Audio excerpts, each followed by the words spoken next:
Today's video is sponsored by Edwin Kamau, a true patriot and a Kenyan nationalist at heart.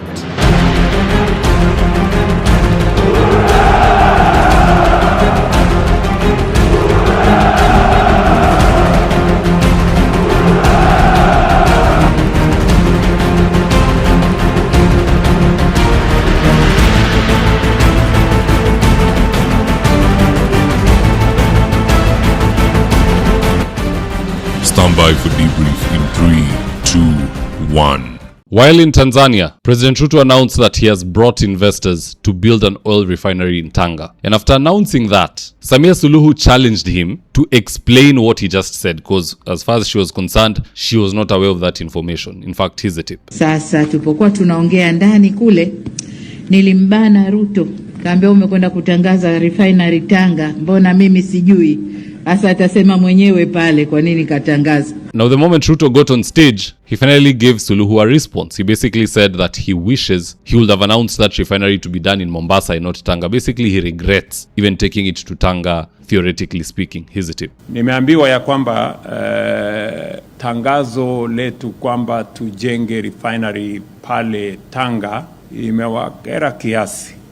Ningejua, ningetangaza hiyo refinery ijengwe Mombasa. Now guess what? Moments after that public outburst by President Ruto, Aliko Dangote, the billionaire who was to take that refinery to Tanga, has now changed his mind and he's willing to put it in Kenya, Mombasa to be specific. All he's waiting for is Ruto's words. In fact, let me not even paraphrase him. Here's what he said, quote for quote, and I quote. I'm leaning more towards Mombasa for setting up the oil refinery because Mombasa has a much larger and deeper port. Kenya also has a higher consumption and bigger economy. The ball is in the hands of Ruto. Whatever he says is what I will do. That's what Aliko Dangote said on the 9th of May 2026, which should have been on Saturday, in case you're watching this on a Monday. Now in this video, let us look at some of the reasons why Aliko Dangote has dumped Tanzania and is now looking to do the refinery in Mombasa. And so with no further ado, let's get after it. Now the first reason behind Dangote pivoting from Tanga to Mombasa is the bad attitude of the Tanzanian government. You see, Dangote expected that once Ruto floated the refinery in Tanzania, that it would have been A, well received,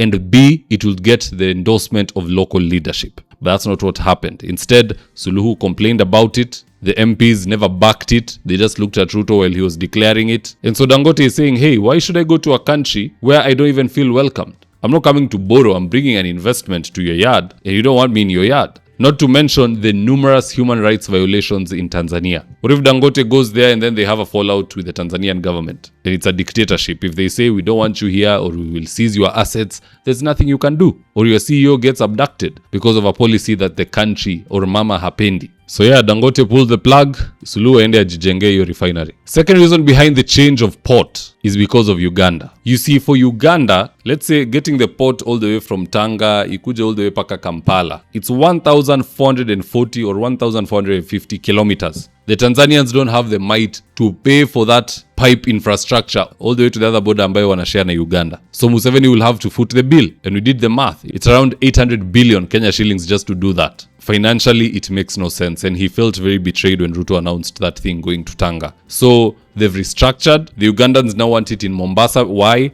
Because they paid 20% for the Kenya Pipeline Company. They are a shareholder. The infrastructure exists. Extending it, ifike tu pale Uganda kwa border, the Ugandans pick it up from there, is very easy, it's very practical and doable. Now the third reason for the switch from Tanga to Mombasa is the fact that Tanzanian law sometimes doesn't make sense. For example, any external investor coming into the country, a Tanzanian or the Tanzanian government has to be majority shareholder, meaning 50% plus one. You cannot be a majority shareholder of anything in the TZ, and I'm glad people are picking up on that radio chatter. For example, on this tweet right here, and I quote, this is from Gaffer254, and he says, Tanzania also has retrogressive ownership laws. An investor can lose the investment overnight due to the fact that government owns all land and all locals must have a 50% plus one share of any foreign investment. Mombasa is a better choice. That's quite frankly true. Why take your business to a country where you can only own 49% if you are lucky? It just doesn't add up. But anywho, perhaps that's just my opinion. Let's see what Kenyans next have to say about this. And I quote, Colonel said, I would advise Aliko Dangote not to invest such a massive venture under Ruto's regime. I don't know whether he follows news from Kenya. Waiting for a new regime will be better. I agree. Asweto said, economically, Mombasa makes more sense, and with better leaders, it will make more sense. Imagine comparing Mombasa to Tanzania and Mombasa still wins. Pario Dan said, on behalf of Kenyans,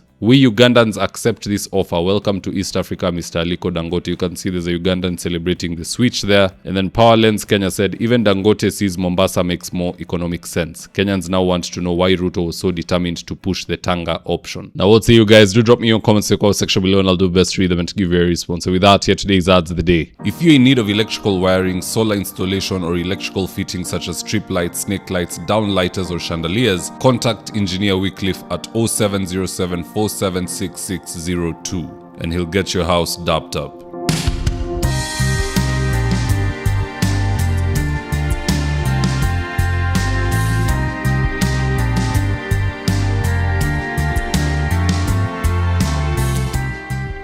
Right now, I'm with my team headed to a client's house in Ruiru for consultation. That is to take measurements of the windows, go through our catalog with the client, and then once they decide on the color and the fabric they want, we'll get busy sewing, and at long last, the curtains installation will be on us. So if you're looking for curtains, shears, curtain rods, curtain accessories, reach out to Phoenix Curtains and Interior Decor and we will sort you out. Call us on 0724 414153. If you're here for the first time, please go on and hit the subscribe button. And if you're watching for a different platform, just head on over to YouTube, search for David Wafula, hit the subscribe button. You're going to be getting a ton of content of this nature. If politics is something you're passionate about, this is definitely the one channel that you really need to subscribe to.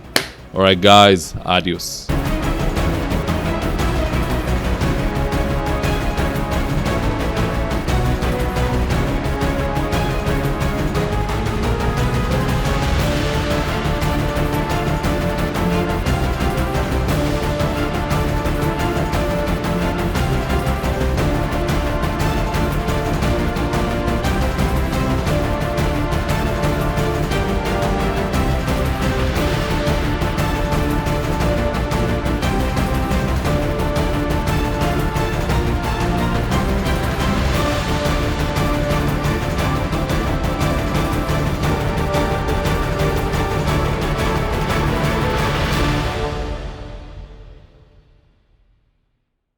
Thank you for choosing David Wafula as your primary news platform. We put countless hours in research, recording, and editing. By showing up each and every day to watch our videos, you encourage us to generate more videos for the viewers. We are on a mission to inform, educate, and build a better tomorrow. To our thousands of followers in a world full of presidents, kings, and queens, you are the real gem. Adios.